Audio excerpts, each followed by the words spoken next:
Hi, I'm Genevieve from Temtris. Hi, this is Fox from Temtris. And you are going to check out the new song Khaos Divine from our 7th album, Khaos Divine. Beautiful, guys. Thanks for joining us this afternoon. Great. Thanks for having us. Thank you. My pleasure. So, as you mentioned, Temtris are premiering your new single Khaos Divine via Heavy on January the 25th. So, what can you tell us about the track from a musical point of view? That can be your job, Fox. Nominate. And pass that one quick. The track is the first song. It's the second song off the album, Khaos Divine. The first track is an instrumental sort of opening because the entire album is a concept album. So Khaos Divine is, we chose Khaos Divine as the first single because that's when the lyrics kick in and the story starts to be told. Mm-hmm. So how about musically? Like, describe the song for us musically and what you're going for with it.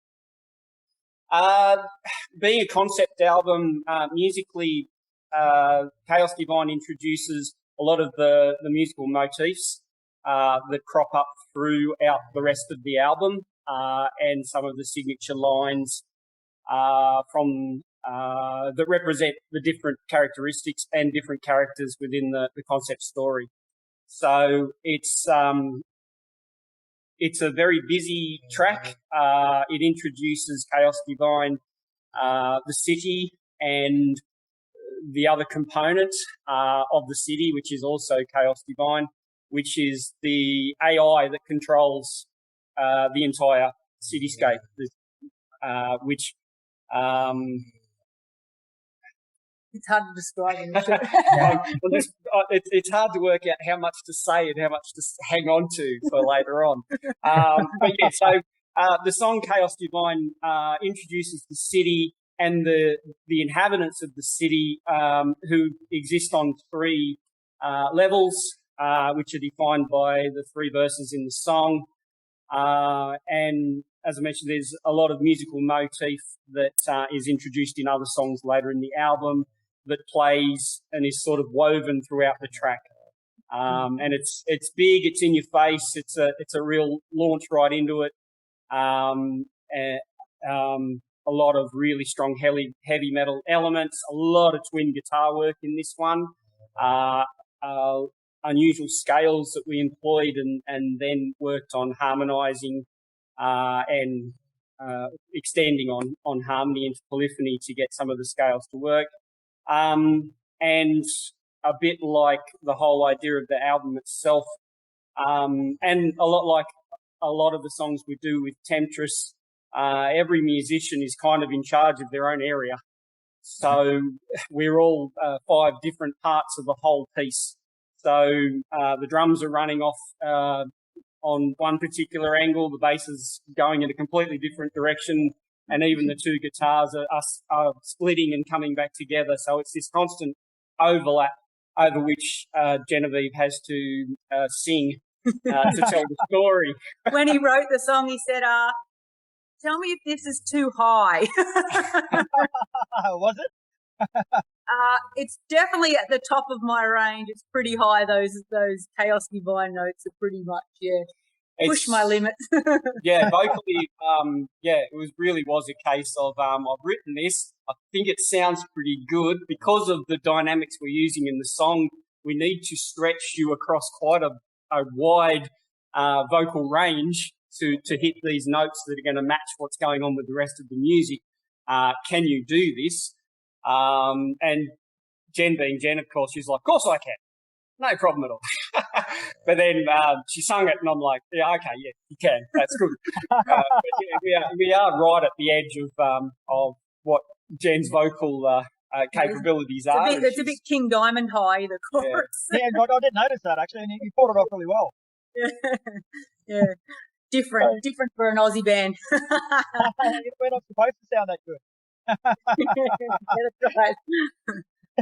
So the word concept's been thrown about a bit so far, guys. So before we go any further, I think we should sort of set the scene a little bit for the listeners. So Khaos Divine, the song is taken from the upcoming album, the same name, that's out on March 17th. So it is conceptually based, and I know you don't want to give too much away, but tell us enough so that people will know what's going on with the song and the video. Look, it's really just to give people an insight that this is a story about another world, and the world is meant to be amazing and divine, but it's actually quite chaotic. And there's the main character of the story is a female who each song is about her journey, what happens in part of her life in the story. And the concept behind the album is that in this world, like we do in our own life, we are working, and not getting much time to ourselves. And it's basically about, if you take this pill or this, medicine will give you almost eternal life, but to do that and to have that reward, you're going to have to work your ass off forever and not have any time for yourself.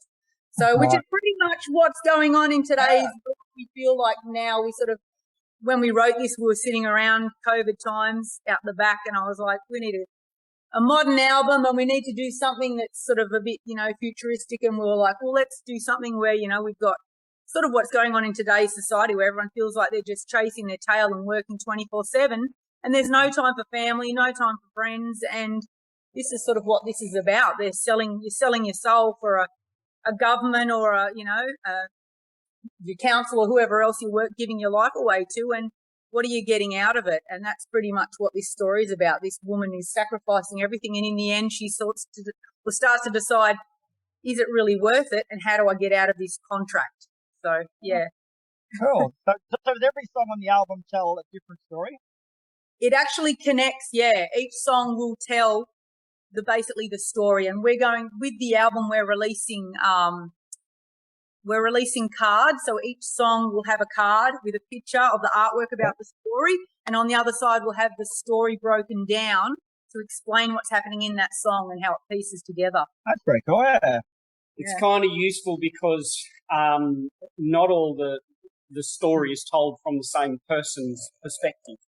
So there are songs throughout the album that are actually from different characters in the story who are able to then look at the dystopian world from their perspective and give their point of view on what they perceive are the challenges and so on.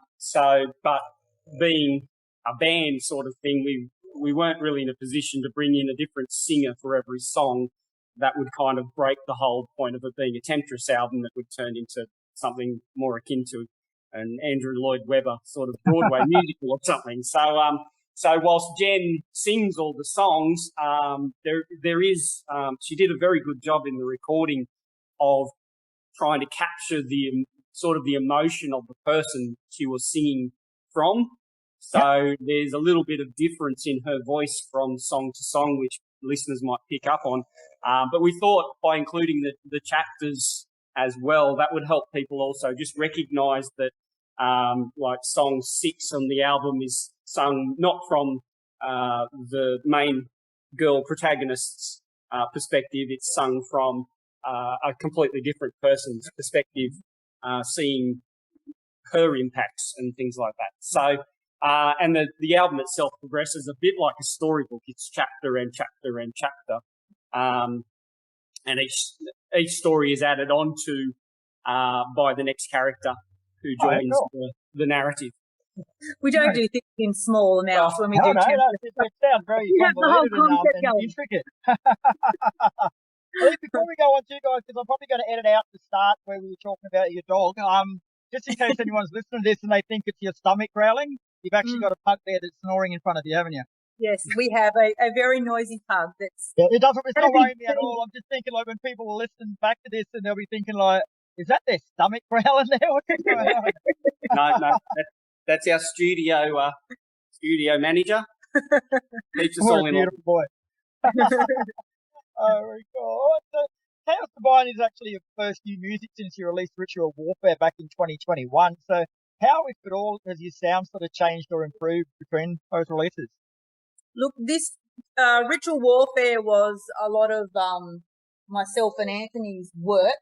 We'd actually just had Nardi join the band. So he actually only really had one song that he sort of mainly contributed to on that album, where this time around, Nardi has brought a lot of music to the table. So that has definitely helped change things a bit with this album. But we did have a focus to try and modernise our sound a bit. I mean, we've still got an 80s twin guitar thing going that that's who we are. That is part of a Temtris sound, twin guitars and harmonies. But yeah, we did want to try and modernize things up a little bit for people and make it a little bit different. And we still, I mean, even one of the songs has got black metal picking in it. You know, that's just what we do with Temtris. We put in what we need to create the emotion for the music. So we don't restrict ourselves as much as we're sort of traditional metal.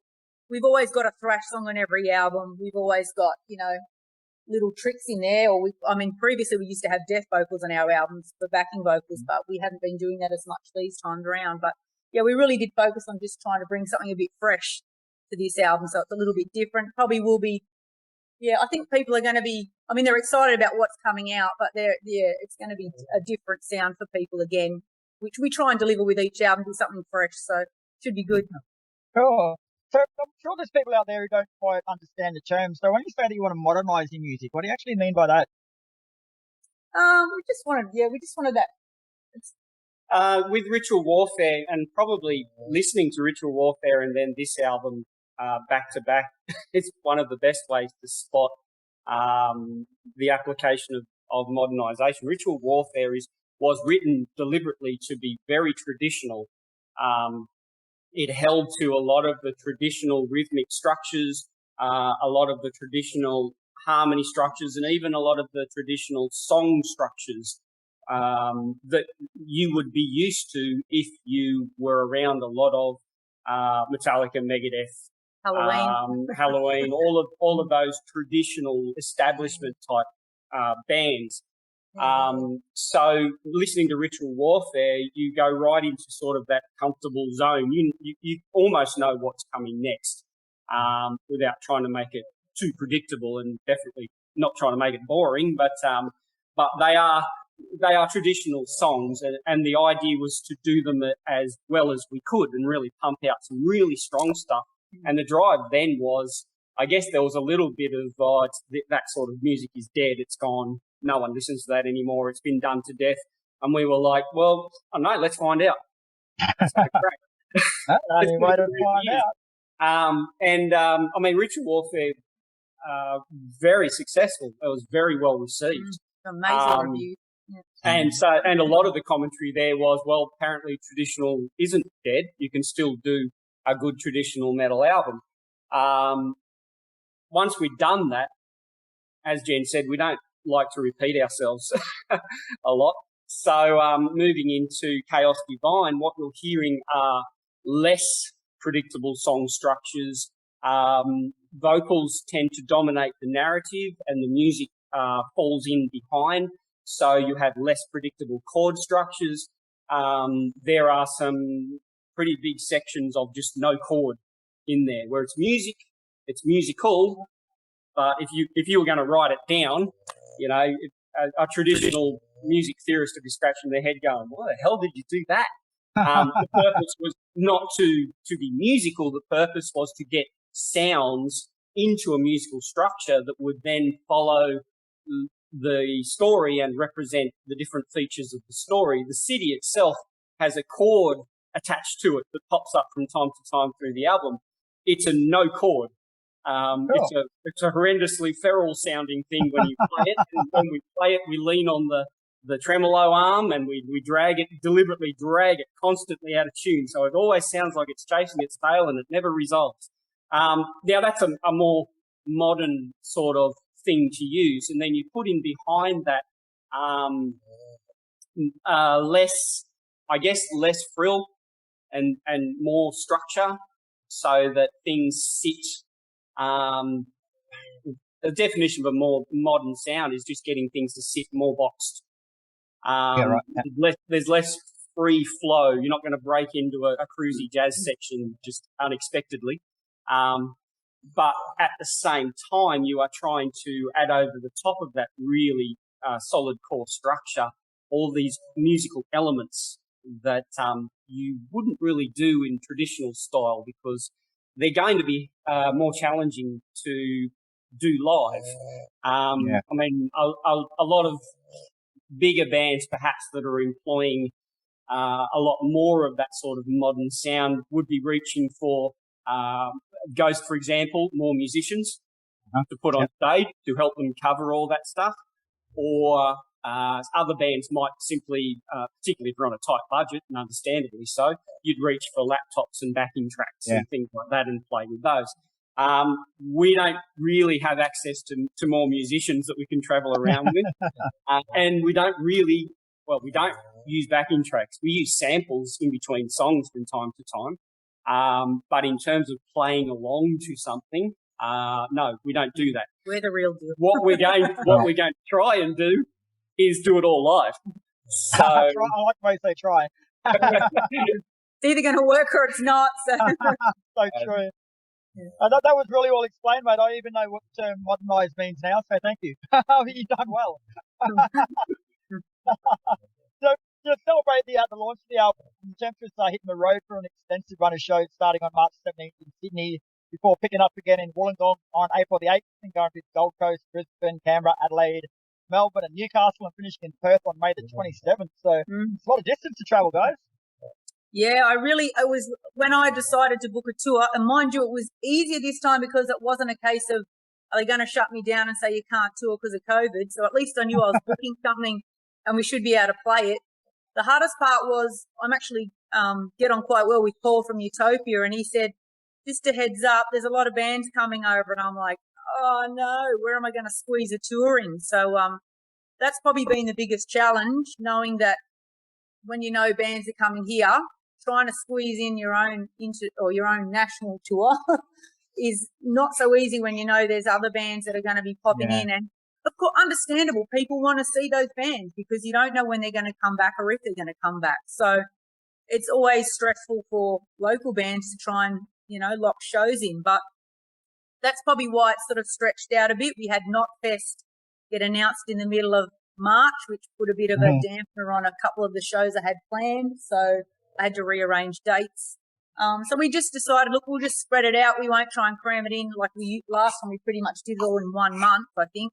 We'll just stretch it out over a couple of months and just play as much as we can. We'd still like to get to New Zealand. That's on my list, but flights, have you seen at the moment, are quite expensive. Ridiculous, yeah. Yeah, we haven't played Perth before, so I contacted Dicey and he's hooked us up with a show over there, so that's really cool.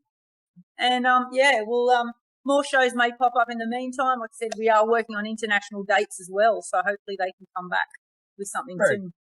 Very good. I think before then you've got a show coming up next weekend, I believe. Yeah, Australia Day long weekend. There's the Boogeyman Bar in Abbotsford, I think it's called, in Melbourne. So we're actually playing the Saturday night. We're headlining. But there are basically a ton of Sydney bands heading down the highway. And Thursday night the event kicks off. We're playing the Saturday night. Yeah. Ooh, what time are you guys on? We are on at 11. No, I think we're on 10 to 10. 10 to 10. Because I'll actually be in Melbourne this weekend. I'm coming down tour managing for the Wigwam tour. They're playing at Musicland on Saturday night. No, the music. So if I can get away, I might leave them there to their own devices and see if I can come down and see you guys. Come and say hi. Yeah, pretty good to meet you. Okay, cool. What else? This year actually celebrates 20 years as a band for Temtris. So it's a great milestone. Have you got anything special planned, or is it sort of more focused on the album? Well, this one's currently trying to. Our first album files were totally and utterly have been destroyed. So back when you recorded back in the day, things weren't so digitally. Yeah. You can say the word. Digitally recorded.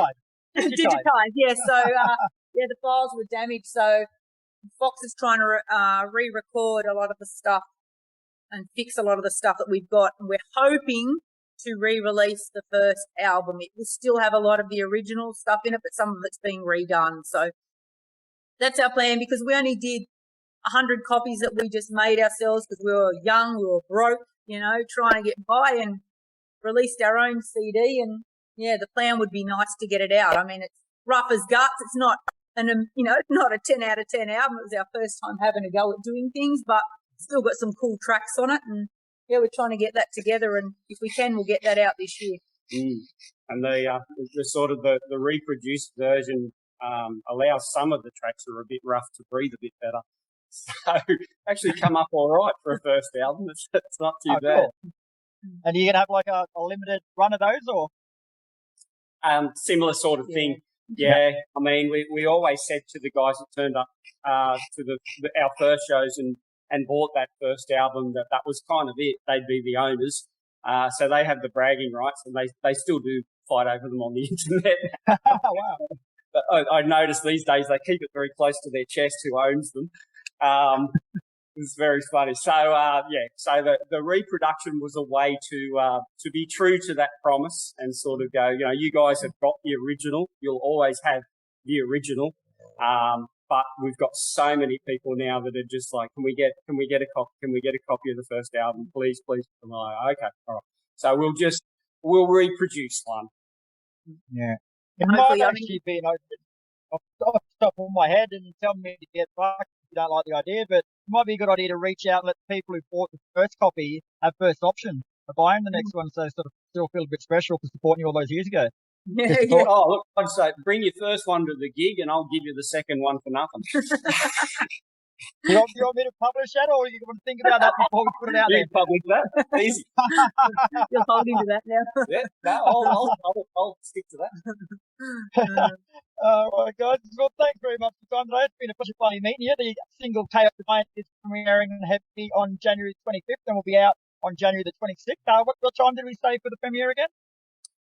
We've got it 9 a.m. releasing in Australia, so yeah, should be good to get the first song out there.